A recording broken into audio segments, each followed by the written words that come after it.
Investors are also paying close attention to the Ukraine after a billionaire businessman won this weekend's election. The hope is Petro Poroshenko can restore order in his country and have a working relationship with Moscow.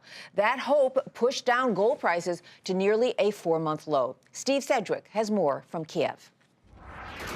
Here in Ukraine, violence continues on Tuesday in the eastern region of Donetsk, where the government now is trying to reclaim control of not only the airport, but indeed of the entire region. It was a region, of course, which was unable meaningfully to take part in the recent election, an election which gave an overwhelming mandate to President-elect Petro Poroshenko to take the country forward. There are real concerns, though, that relations with Russia are still very poor. In fact, those concerns were shared with us by Jeffrey Pyatt, who is the U.S. ambassador to Ukraine. There are still Russian behaviors that we are deeply concerned about. This violence in Donetsk over the past 24 hours, terrible violence, seems to be fueled at least in part by people coming across the Russian border.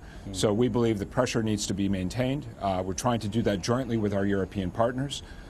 And as far as what happens in terms of the next round of sanctions, we'll have to wait and see what Washington concludes, but also what we're able to do with Brussels. Lots of points of tension, including over gas. The Russians say they're owed a total of $5.1 billion US. The Ukrainians, for their part, say they need to negotiate a longer-term gas price much lower than what the Russians are offering. There are real concerns, too, about whether we get another round of sanctions, and that escalates the crisis. Both the US and the EU hawks are looking for a third round of sanctions. Others are saying, let's wait and try and de-escalate the situation and see whether Mr. Poroshenko and Mr. Putin can come to the table diplomatically. This is Steve Sedgwick for Nightly Business Report in Kiev.